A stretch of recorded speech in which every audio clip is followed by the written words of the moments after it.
ہماری آج کی کلاس آیت نمبر 40 ہے سورہ توبہ کی، پارہ نمبر 10 آیت نمبر 40۔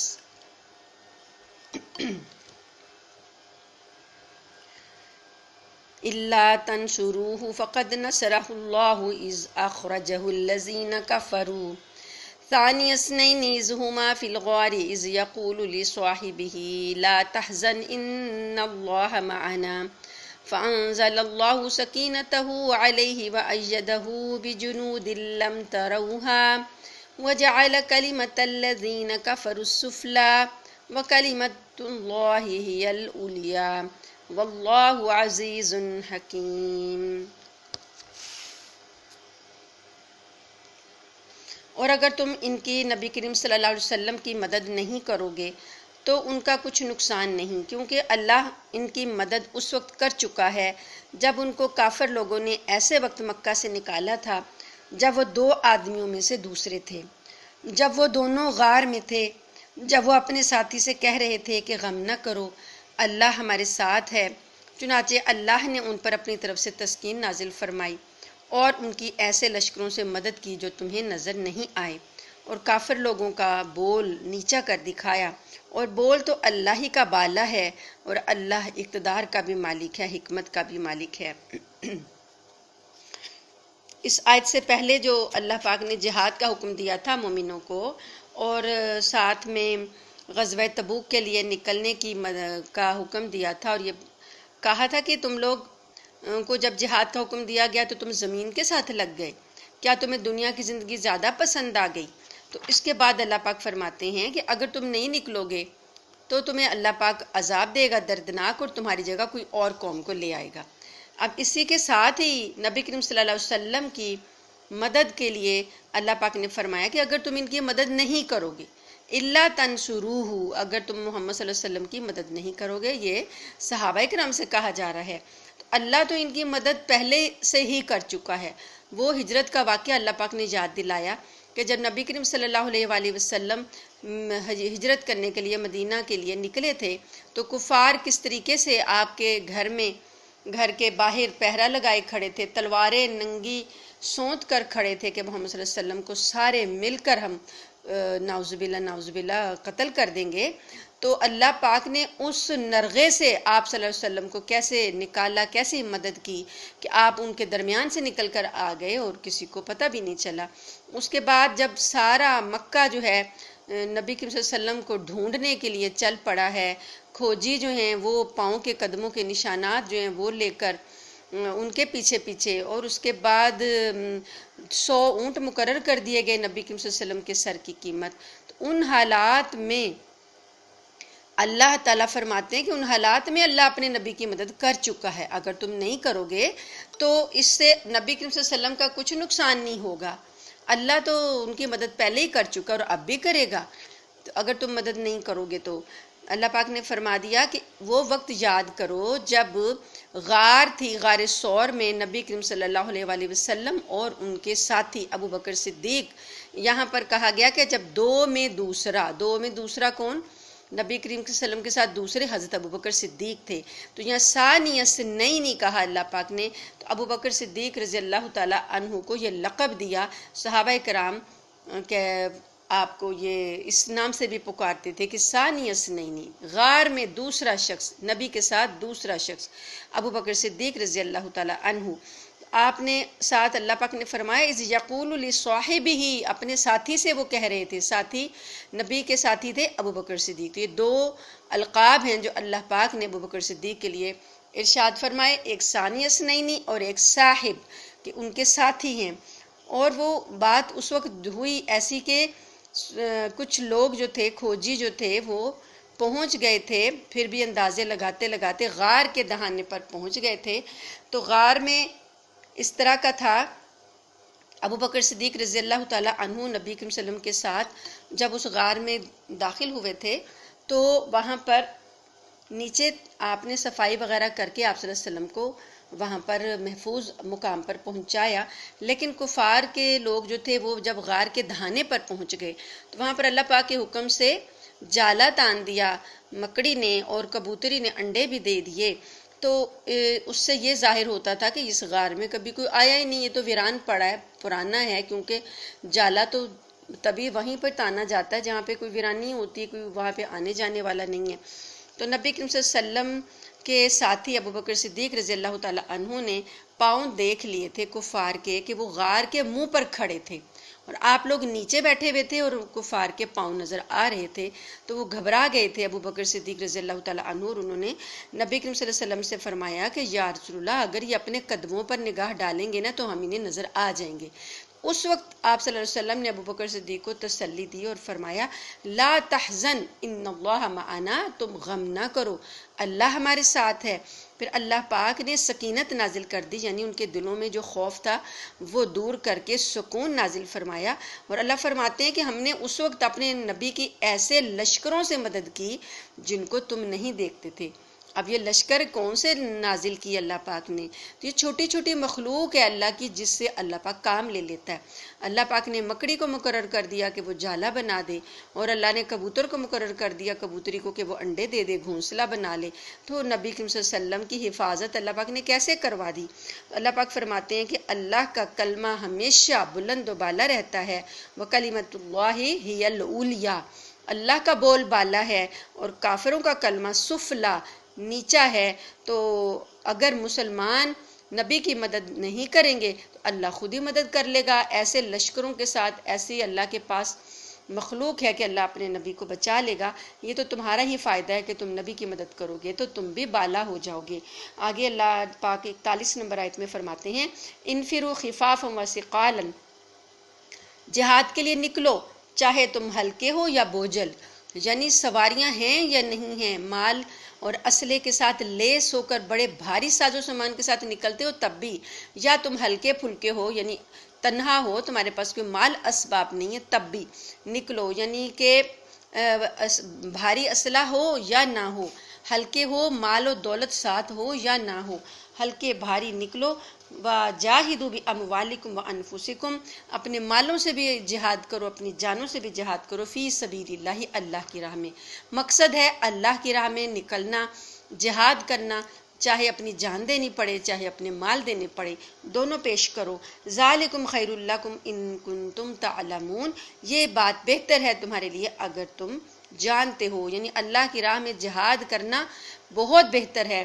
اگر تمہیں اس کا علم ہو جائے۔ لَوْ كَانَ عَرَضًا قَرِيبًا وَسَفَرًا قَاصِدًا لَاتَّبَعُوكَ وَلَكِن بَعُدَتْ عَلَيْهِمُ الشُّقَّةُ، اور اگر دنیا کا سامان کہیں قریب ملنے والا ہوتا اور سفر درمیانہ قسم کا ہوتا تو یہ منافق لوگ ضرور تمہارے پیچھے ہو لیتے، لیکن یہ کٹھن فاصلہ ان کے لیے دور پڑ گیا، اور اب یہ اللہ کی قسمیں کھائیں گے کہ اگر ہم استطاعت ہوتی تو ہم ضرور آپ کے ساتھ نکل جاتے۔ یہ لوگ اپنی جانوں کو ہلاک کر رہے ہیں اور اللہ خوب جانتا ہے کہ یہ جھوٹے ہیں۔ یعنی غزوہ تبوک کے لیے، جہاد کے لیے جب اعلان کر دیا گیا تھا تو یہ اعلان ایک طرح سے ایسا تھا کہ جہاد فرض ہو گیا سب پر،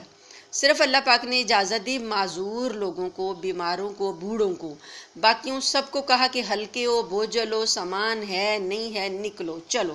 تو اب یہاں پر اللہ پاک فرماتے ہیں کہ اگر فاصلہ تھوڑا ہوتا، 800 میل سفر کر کے جانا تھا،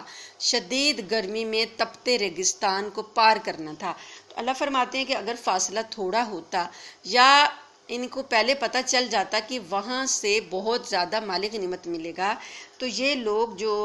آج قسمیں کھا کھا کر آپ سے اپنی معذوری کا وہ کر رہے ہیں، اعلان کر رہے ہیں اور معذوری پیش کر رہے ہیں، تو اللہ پاک فرماتے ہیں کہ انہوں نے پھر چلے جانا تھا۔ اگر فاصلہ تھوڑا ہوتا یا مال غنیمت بہت زیادہ ملنے کی ان کو امید ہوتی،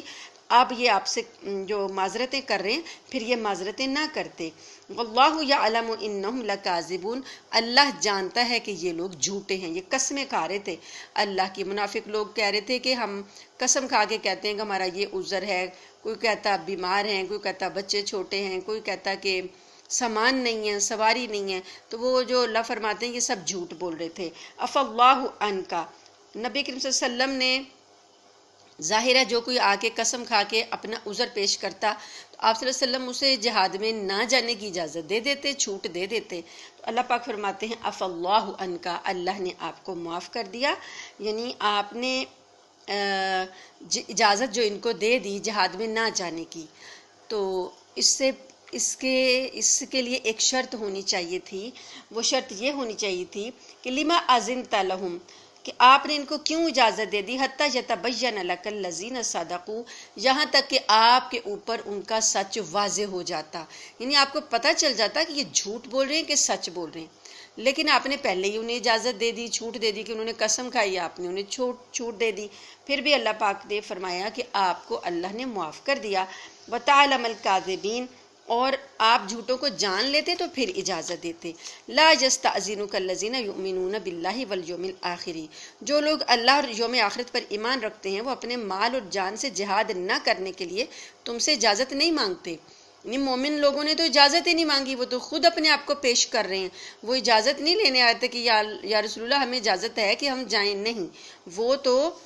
خود ہی پیش ہو رہے ہیں۔ تو اللہ متقی لوگوں کو خوب جانتا ہے۔ تم سے اجازت تو وہ لوگ مانگتے ہیں جو اللہ اور یوم آخرت پر ایمان نہیں رکھتے اور ان کے دل شک میں پڑے ہوئے ہیں، وہ اپنے شک کی وجہ سے ڈاواں ڈول ہیں۔ تو وہ منافق لوگ یا آگے اجازتیں مانگتے ہیں کہ ہم بھی جائیں کہ نہ جائیں، یہ ہمارے مسئلے ہیں، اب آپ ہمیں بتائیں کہ ہم جائیں کہ یہ نہ جائیں، کیونکہ وہ شک میں پڑے ہوئے ہیں۔ وَلَوْ أَرَادُوا الْخُرُوجَ لَعَدُّوا لَهُ عُدَّةً وَلَكِنْ كَرِهَ اللَّهُ بِبَعْثِهِمْ فَثَبَّتَهُمْ وَقِيلَ اقْعُدُوا مَعَ الْقَاعِدِينَ۔ اللہ تعالیٰ نے فرمایا آیت نمبر 46 ہے، 46 نمبر آیت میں، اگر ان کا ارادہ نکلنے کا ہوتا تو اس کے لیے انہوں نے کچھ نہ کچھ تیاری کی ہوتی، لیکن اللہ نے ان کا اٹھنا ہی پسند نہیں کیا، اس لیے اللہ نے انہیں سست پڑا رہنے دیا اور کہہ دیا گیا کہ جو اپاہج ہونے کی وجہ سے بیٹھے ہیں تم ان کے ساتھ ہی بیٹھے رہو۔ یعنی ان کی منافقت کی وجہ سے اللہ پاک نے ان کو توفیق ہی نہیں دی، اللہ نے ان کو سست کر دیا کہ تمہارا شمار کس میں ہو رہا ہے، بیٹھ رہنے والوں میں ہو رہا ہے، تو تم بیٹھے رہو۔ لو خرجوا فیکم ما زادوکم الا خبالا، اور اگر یہ لوگ تمہارے ساتھ نکل کھڑے ہوتے تو سوائے فساد پھیلانے کے تمہارے درمیان کوئی اضافہ نہ کرتے، یعنی اگر چلتے بھی نا تو راستے میں بھی انہوں نے فساد ہی پھیلانا تھا اور فتنہ پھیلانے کی کوشش کرتے اور تمہاری صفوں کے درمیان دوڑے پھرتے کہ فتنہ ڈالیں، مسلمانوں کے دلوں میں شکوک و شبہات ڈالیں، اور خود تمہارے درمیان ایسے لوگ موجود ہیں جو ان کے مطلب کی باتیں خوب سنتے ہیں اور اللہ ان ظالموں کو اچھی طرح جانتا ہے۔ یعنی کچھ لوگ ہوتے ہیں کمزور ایمان والے، وہ منافقوں کی باتوں پر بڑے کان دھرتے ہیں، تو اللہ تعالیٰ کہتے ہیں کہ پھر یہ صفوں میں جب منافقت پھیلاتے اور ایمان کی کمزوری دکھاتے تو اور لوگ جنہوں نے پیچھے لگنا تھا اللہ ان کو بھی جانتے ہیں۔ ان لوگوں نے اس سے پہلے بھی فتنہ پیدا کرنے کی کوشش کی ہے اور یہ تمہیں نقصان پہنچانے کے لیے معاملات کی الٹ پھیر کرتے رہے ہیں، یہاں تک کہ حق آیا، اللہ کا حکم غالب ہوا اور یہ کڑھتے رہ گئے۔ یعنی پہلے بھی یہ کام ایسا کرتے رہے ہیں، تو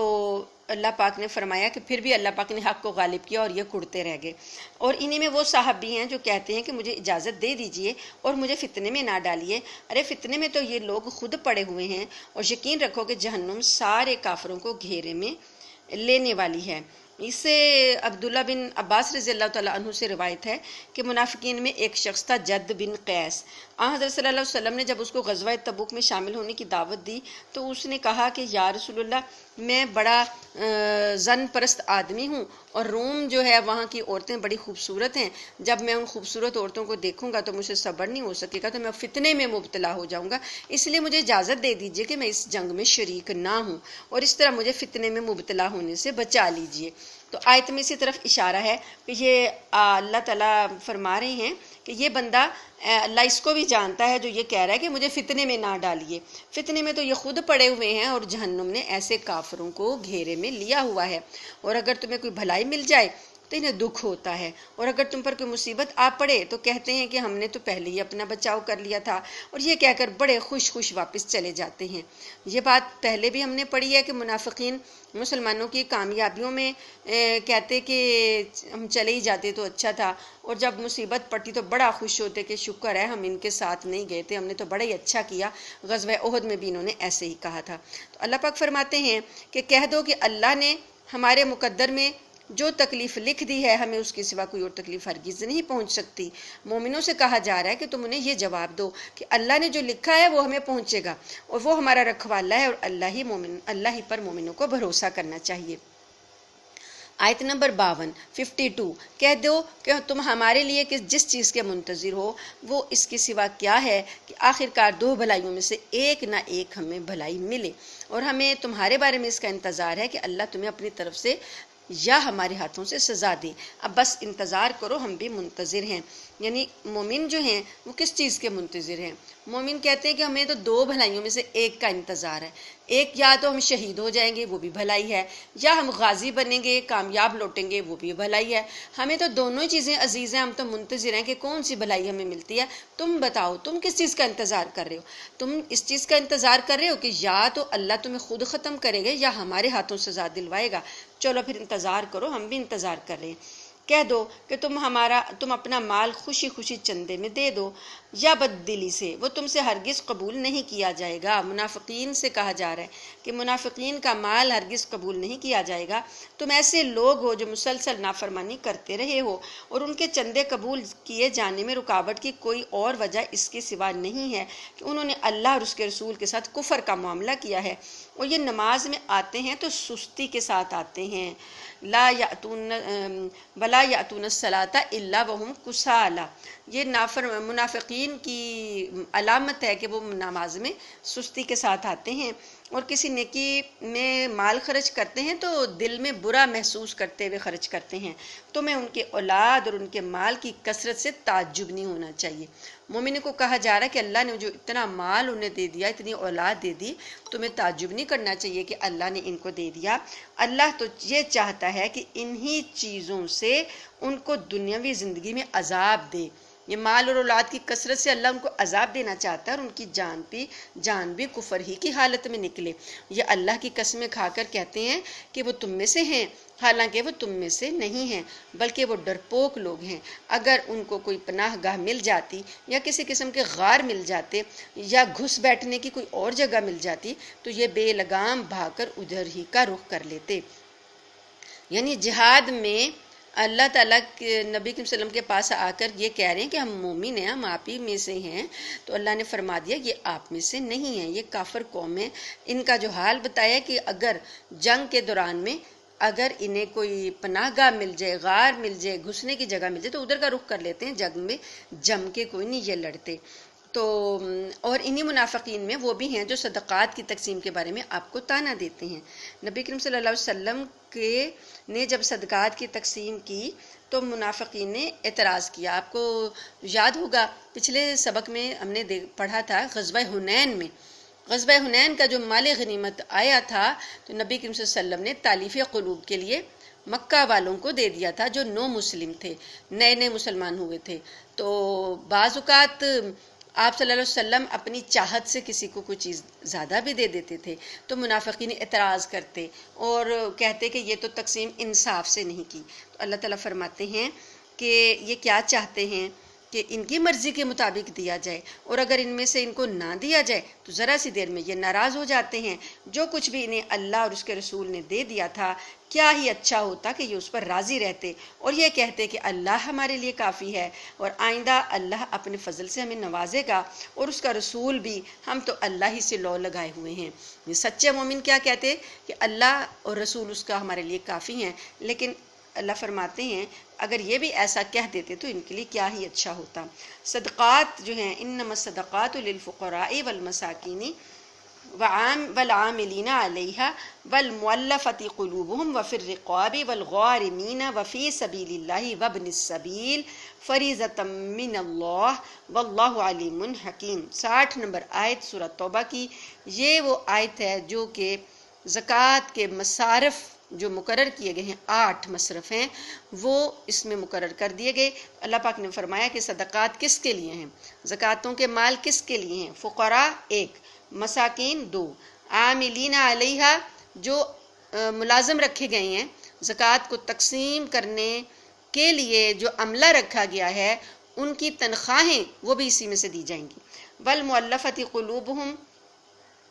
چوتھا ہے تالیف قلوب کے لیے، نو مسلم جو نئے مسلمان ہوتے ہیں ان کے دل کو اسلام پر جمانے کے لیے، وفی الرقاب قیدیوں کے لیے، والغارمین قرض داروں کے لیے، قرضے چھڑانے کے لیے، وفی سبیل اللہ اللہ کے راستے میں جہاد پر جو جا رہا ہے اس کے لیے، وابن السبیل اور مسافر کے لیے۔ یہ 8 مصرف ہیں، ان مصارف میں زکوٰۃ دی جاتی ہے۔ اللہ نے فرمایا کہ یہ ایک فریضہ ہے، فرض ہے، زکوٰۃ جو ہے، جو صدقے فرض ہیں وہ، اور یہ اللہ کی طرف سے فرض ہے، جیسے نماز فرض ہے جسمانی عبادت اور زکوٰۃ ہے مالی عبادت۔ تو اب چونکہ غلامی کا رواج نہیں ہے، اس زمانے میں غلام ہوا کرتے تھے تو غلاموں کو خرید کر آزاد کرنا زکوٰۃ کا ایک مصرف تھا۔ اب چونکہ غلامی نہیں ہے اور وہ والا مصرف نکل گیا، باقی رہ گئے جو قیدی ہیں۔ بعض قیدی ایسے ہوتے ہیں کہ ان کے چھڑانے میں کافی رقم درکار ہوتی، وہ بے گناہ ہوتے ہیں، تو قیدیوں کو چھڑانے کے لیے بھی زکوٰۃ سے خرچ کیا جا سکتا ہے۔ مسافر سے وہ مراد ہے کہ ایسا شخص جو سفر کی حالت میں ہے اور اس کے پاس اتنے پیسے نہیں ہیں کہ وہ اپنے سفر کی ضروریات کو پورا کر سکے، خواہ وہ اپنے ملک میں بادشاہ ہی کیوں نہ ہو، لیکن اب وہ سفر میں ہے، سفر میں اس کی ضروریات سفر اس کو میسر نہیں ہیں، تو اس کو بھی زکوٰۃ لگ جائے گی، اس کو بھی زکوٰۃ دی جائے گی کہ وہ خیریت کے ساتھ اپنا سفر مکمل کر کے اپنے گھر چلا جائے۔ سفر کی حالت میں وہ ہوگا، اپنے ملک میں اگر وہ صاحب نصاب ہے، یہاں سفر پر اس کے احکامات چینج ہو جائیں گے۔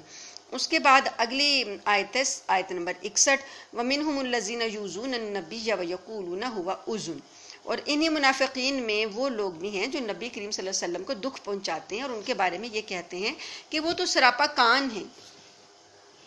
یہ عربی کا ایک محاورہ ہے، اذن، اذن کان کو کہتے ہیں نا، کہ وہ جو شخص کانوں کا کچا ہوتا ہے اس کے لیے بولا جاتا ہے۔ تو منافقین نبی کریم صلی اللہ علیہ وسلم کے بارے میں ایسے گستاخانہ جملے آپس میں بولا کرتے تھے، اور ان کا مقصد یہ ہوتا تھا کہ آپ صلی اللہ ہم جو سازشیں بنا رہے ہیں تو نبی کریم صلی اللہ علیہ وسلم پر یہ سازش کھل بھی سکتی ہے، تو ہم کیا کریں گے، باتیں بنا کر آپ کو راضی کر لیں گے۔ تو ان کے بارے میں یہ لفظ بولتے تھے کہ وہ تو سراپا کان ہیں، یعنی اذن ہیں، کہ وہ کانوں کے کچے ہیں، نعوذ باللہ نعوذ باللہ۔ تو ہم لوگ کیا کریں گے کہ پلاننگ اپنی میں جو بھی ہمارے سے کوئی ان پر کھل گیا تو ہم باتیں بنا کے ان کو راضی کر لیں گے۔ اللہ پاک فرماتے ہیں، کہہ دو کہ وہ کان ہیں اس چیز کے لیے جو تمہارے لیے بھلائی ہے، وہ اللہ پر ایمان رکھتے ہیں اور مومنوں کی بات کا یقین کرتے ہیں۔ یعنی اگر مومن لوگوں کے لیے وہ بھلائی کا ارادہ رکھتے ہیں، اس لیے وہ ان کی باتوں پر یقین کر لیتے ہیں، تو تمہاری باتوں پر بھی کر لیتے ہیں، تو بھلائی کی خاطر کرتے ہیں۔ اور والذین یؤذون رسول اللہ لہم عذاب علیم، اور جو لوگ اللہ کے رسول کو ایذا دیتے ہیں، تکلیف پہنچاتے ہیں، ان کے لیے عذاب دردناک ہے۔ یحلفون باللہ لکم لیرضوکم، وہ کیا کرتے ہیں، تمہارے سامنے اللہ کی قسمیں اس لیے کھاتے ہیں تاکہ تمہیں راضی کریں۔ نبی کریم صلی اللہ علیہ وسلم کو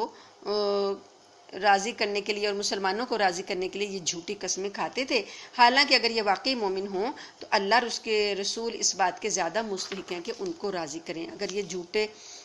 مسلمانوں کو بھی یقین دلانے کے لیے جھوٹی قسمیں کھایا کرتے تھے نا، اللہ فرماتے ہیں اگر یہ سچے ہوتے تو ان کے لیے اتنی کافی بات ہے کہ اللہ اور رسول ان سے راضی ہوں، مسلمانوں کو راضی کرنے کی ضرورت نہیں تھی۔ کیا انہیں یہ معلوم نہیں کہ جو شخص اللہ اور اس کے رسول سے ٹکر لے تو یہ بات طے ہے کہ اس کے لیے دوزخ کی آگ ہے جس میں وہ ہمیشہ رہے گا، یہ بڑی بھاری رسوائی ہے۔ منافق لوگ اس بات سے ڈرتے ہیں کہ مسلمانوں پر کہیں کوئی ایسی صورت نہ نازل کر دی جائے جو انہیں ان منافقین کے دلوں کی باتیں بتلا دے۔ کہہ دو کہ اچھا تم مذاق اڑاتے رہو، اللہ وہ بات ظاہر کرنے والا ہے جس سے تم ڈرتے تھے۔ یعنی مسلمانوں کا مذاق بھی اڑاتے تھے اور یہ کہتے کہ جو کچھ ہم کر رہے ہیں اپنی نجی محفلوں میں جب یہ مذاق اڑاتے تو ساتھ میں یہ بھی کہتے کہ جو کچھ ہم کر رہے ہیں کہ ایسا نہ ہو کہ کوئی صورت ہی نازل ہو جائے۔ اللہ فرماتے کہ وہ ہو کے رہے گا، اور اگر تم ان سے پوچھو کہ یہ یقیناً یوں کہیں گے ہم تو ہنسی مذاق اور دل لگی کر رہے تھے۔ کہو کیا تم اللہ اور اس کی آیتوں اور اس کے رسول کے ساتھ دل لگی کر رہے تھے؟ یہ چیزیں تمہیں ملی ہیں، اللہ اور اس کا رسول اور آیتیں، ان کے ساتھ تم مذاق کر رہے ہو، دل لگی کر رہے ہو۔ بہانے نہ بناؤ، تم ایمان کا اظہار کرنے کے بعد کفر کے مرتکب ہو چکے ہو۔ پہلے نبی کی مجلس میں آ کے کلمہ پڑھا اور اب یہاں پر جو کچھ کر رہے ہو یہ کفر ہے، کفر کے مرتکب ہو چکے ہو۔ اگر ہم تم میں سے ایک گروہ کو معافی دے بھی دیں تو دوسرے گروہ کو ضرور سزا دیں گے۔ یعنی منافقوں میں سے اگر کوئی توبہ کر لے گا تو اسے معاف اللہ تعالیٰ کر بھی دیں گے، لیکن جو توبہ نہیں کریں گے انہیں تو سزا ضرور ہی ملے گی۔ منافق مرد اور منافق عورتیں سب ایک ہی طرح کے ہیں، وہ برائی کی تلقین کرتے ہیں اور بھلائی سے روکتے ہیں اور اپنے ہاتھوں کو بند رکھتے ہیں۔ بند رکھنے کا مطلب کنجوس ہیں، خرچ نہیں کرتے، اور انہوں نے اللہ کو بھلا دیا تو اللہ نے بھی انہیں بھلا دیا۔ بلا شبہ یہ منافق بڑے نافرمان ہیں۔ اب یہ نسوا اللہ، انہوں نے پہلے اللہ کو بھلایا، پہل انہوں نے کی ہے کہ اللہ کو چھوڑ دیا، رسول کو چھوڑ دیا اور منافقت میں لگ گئے، تو پھر اللہ نے بھی ان کو بھلا دیا ہے۔ منافق جو ہیں اللہ نے ان سے وعدہ کیا ہے، کس چیز کا وعدہ کیا؟ اللہ نے منافقین اور منافقات الگ الگ بولا کہ مرد اور عورتیں دونوں، اللہ نے فرمایا ان دونوں کا، منافق مردوں اور منافق عورتوں اور تمام کافروں سے دوزخ کی آگ کا عہد کر رکھا ہے جس میں وہ ہمیشہ رہیں گے، وہی ان کو راس آئے گی۔ اللہ نے ان پر پھٹکار ڈال دی ہے اور ان کے لیے اٹل عذاب ہے۔ کتنی سخت احکامات ہیں اس سورہ میں، اور اللہ پاک نے کھول کھول کر واضح انداز میں منافقین کے بھی کچے چھٹے سارے کھول کر رکھ دیے، عذاب بھی بتا دیے دنیا کے اور آخرت کے۔ اللہ فرماتے ہیں یہ ایسے ہیں،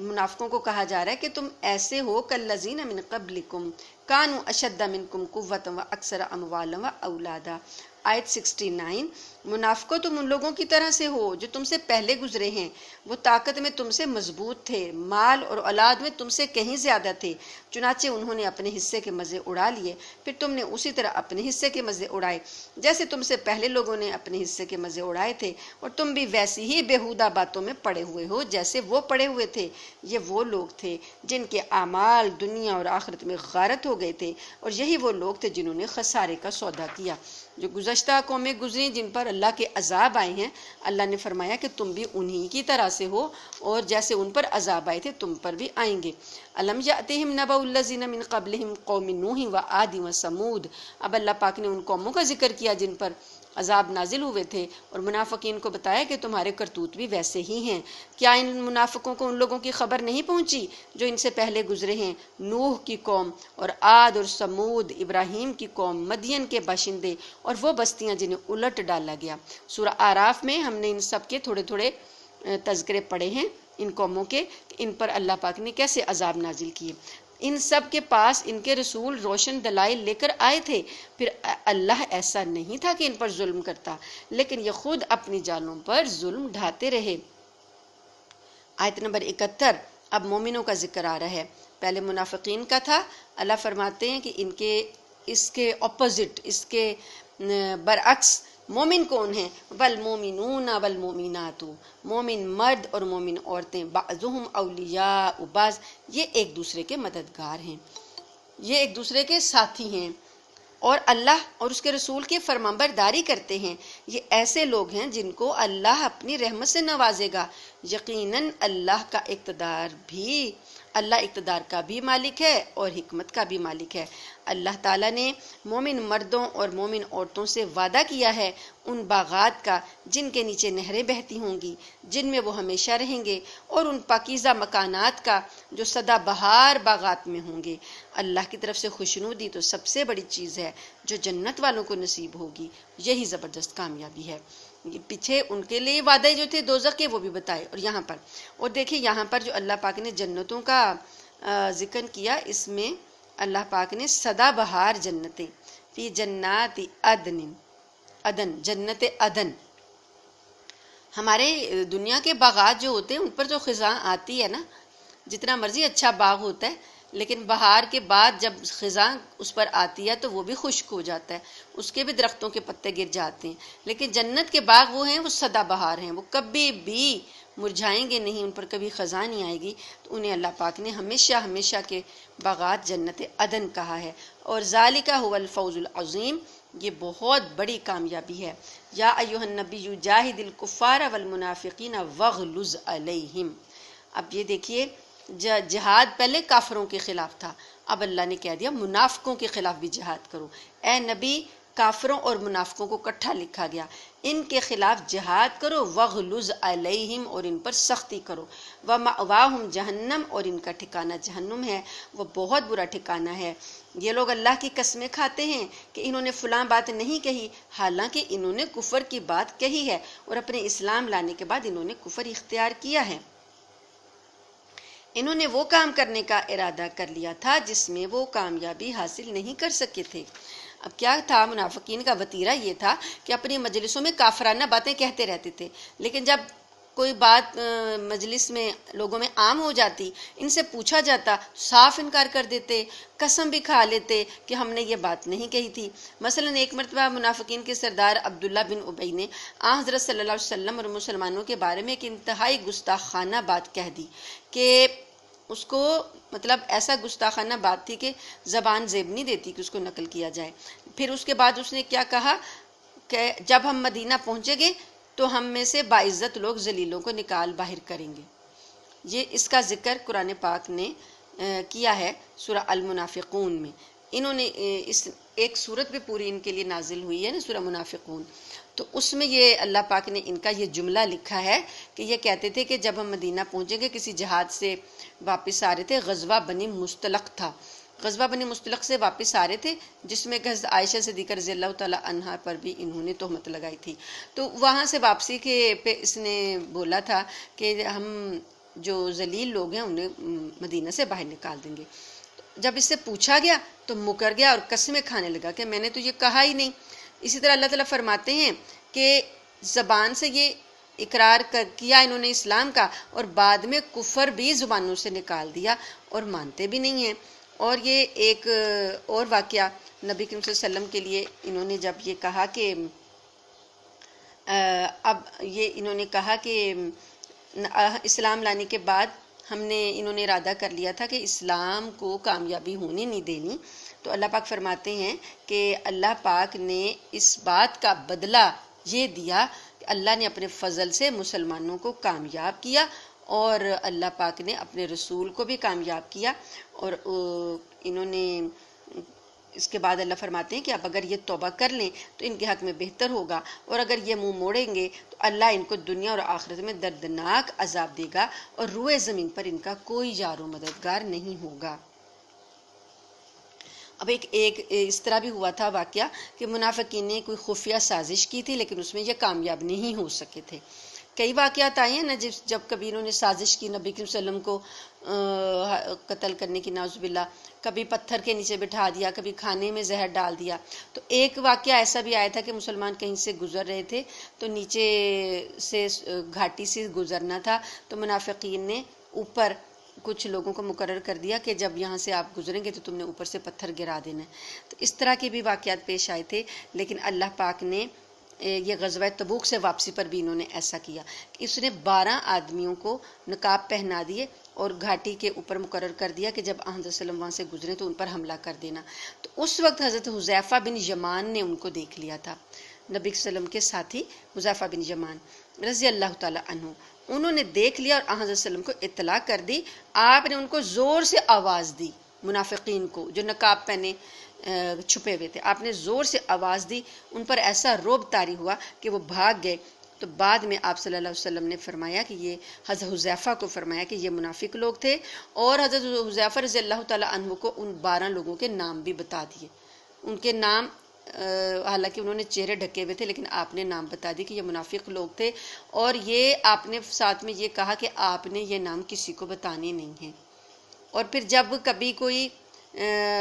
منافقت کا پردہ چاک ہوتا تھا تو آپ صلی اللہ علیہ وسلم حضرت حذیفہ کو بھی بلا لیتے تھے اور بتاتے تھے کہ دیکھو یہ وہی نام ہے۔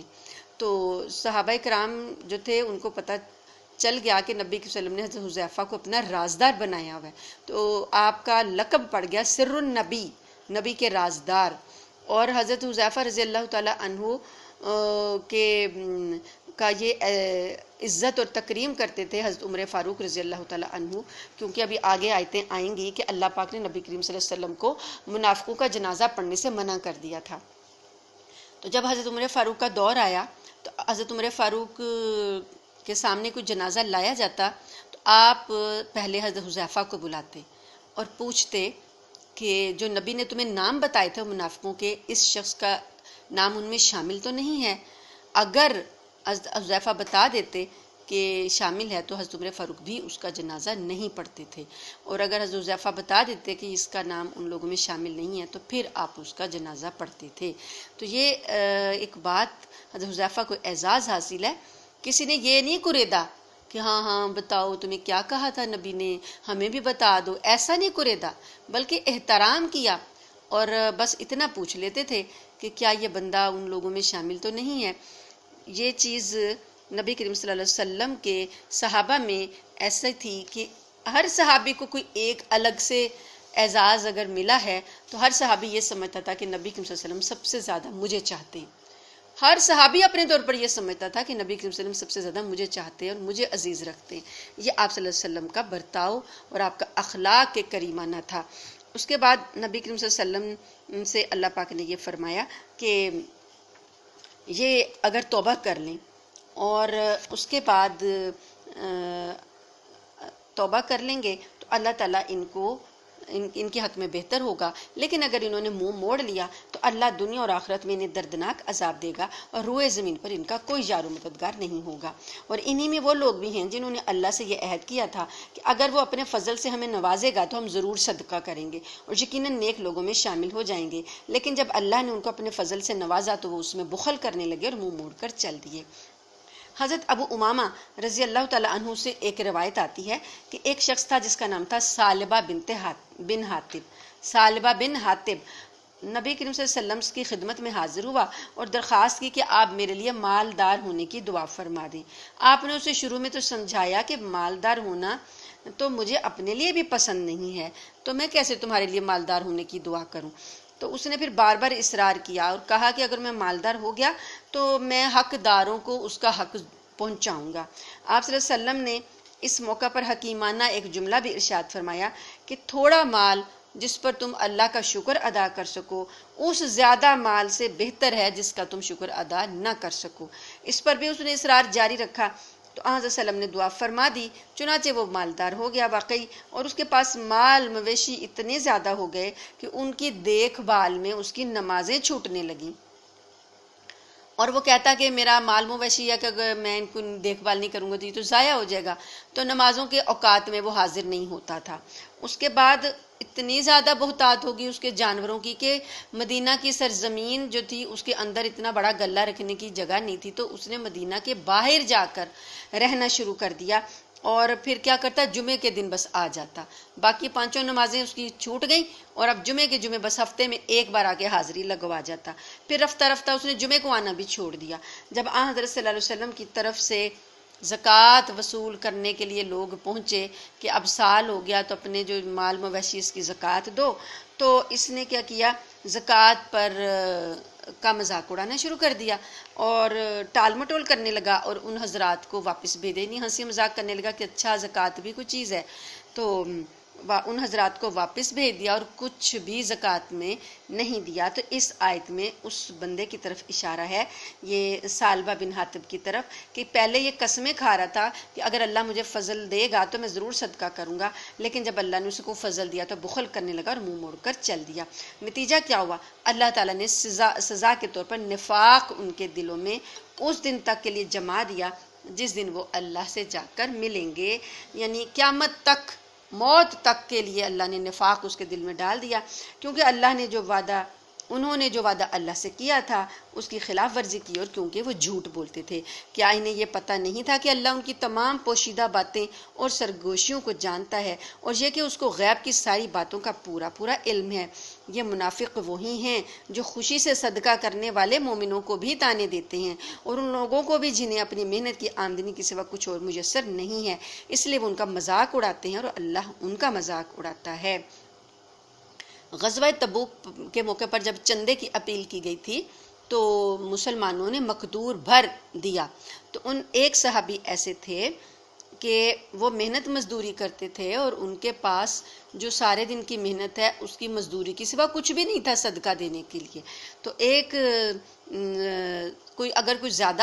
بہت زیادہ مال لے کر آتا تو منافقین بیٹھے ہوتے پھبتیاں کسنے کے لیے اور صدقات کا مذاق اڑانے کے لیے. جو کوئی زیادہ مال لے کر آتا تو اس کو کہتے ہیں یہ دکھاوے کے لیے صدقہ کر رہا ہے.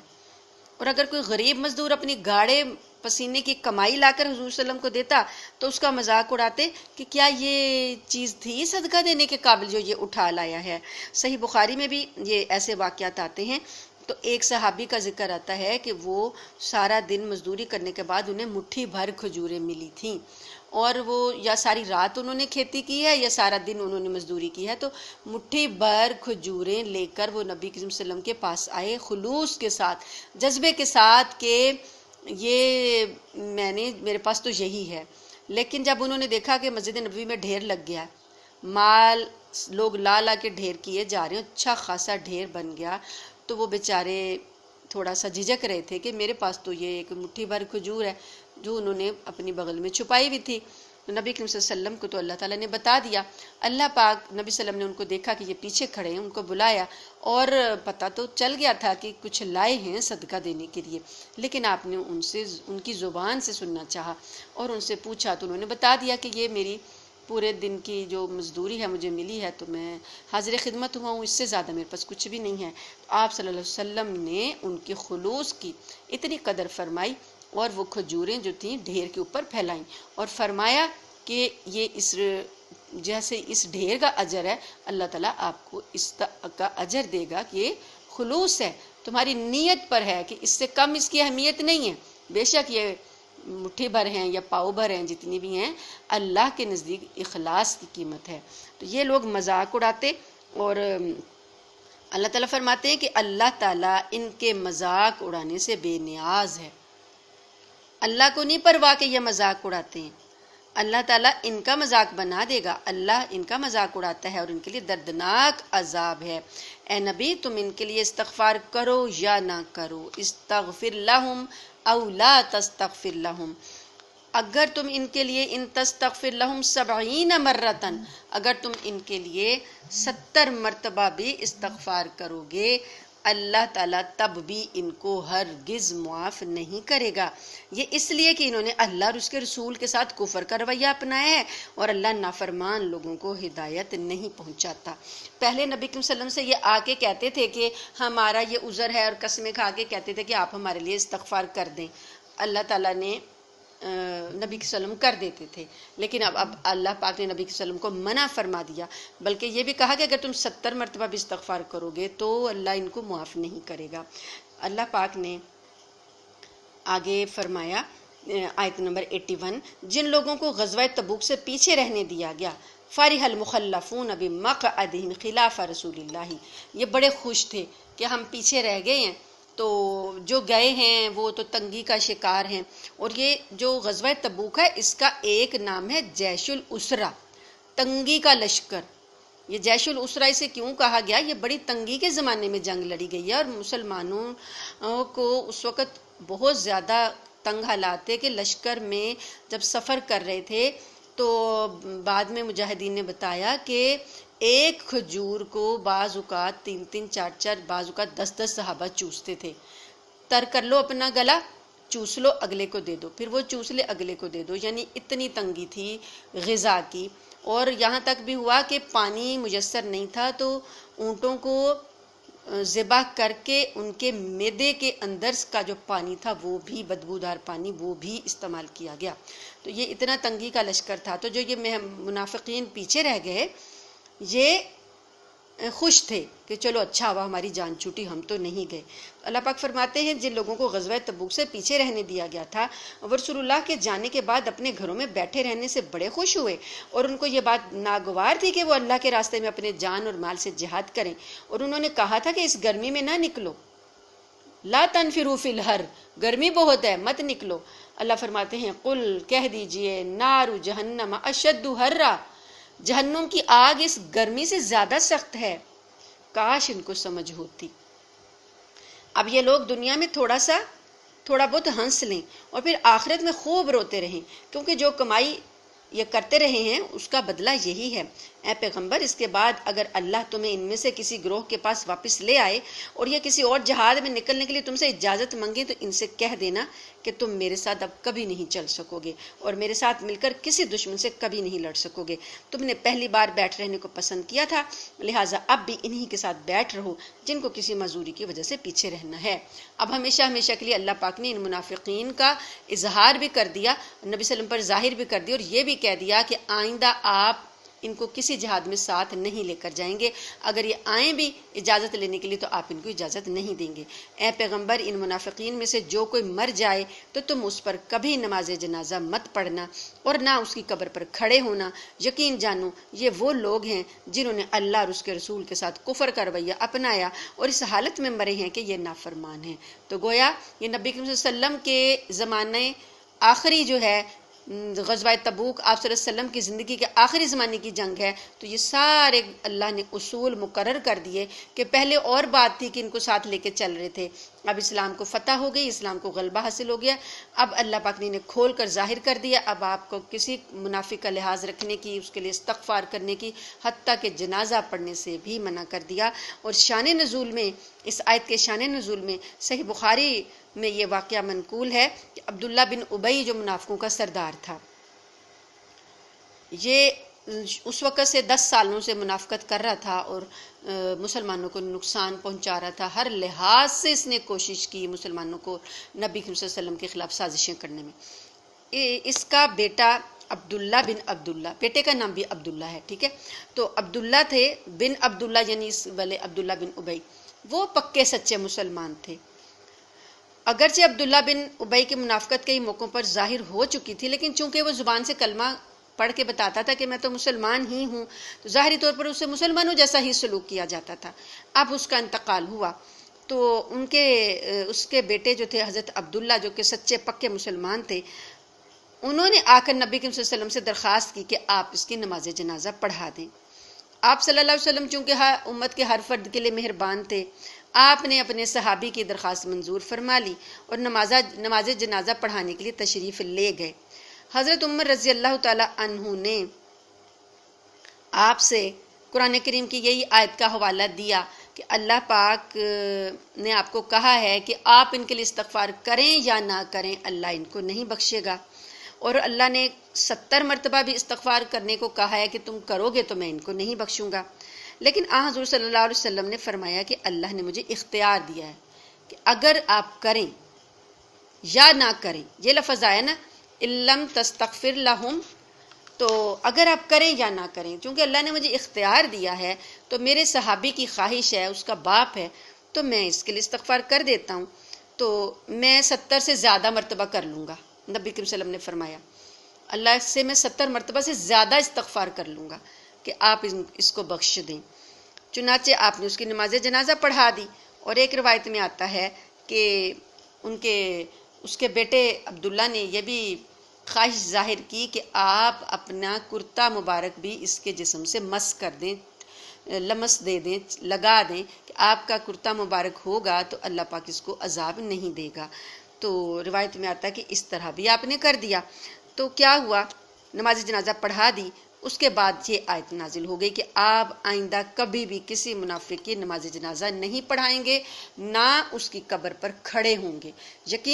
یقین جانو کہ یہ وہ لوگ ہیں جنہوں نے اللہ اور اس کے رسول کے ساتھ کفر کا رویہ اپنایا ہے۔ اسی وجہ سے حضرت عمر فاروق کسی منافق کا جنازہ نہیں پڑھاتے تھے۔ حضرت حذیفہ سے پوچھ لیتے تھے کہ یہ بندہ ان لوگوں میں شامل تو نہیں ہے جن کی لسٹ آپ کو نبی صلی اللہ علیہ وسلم نے بتائی ہے،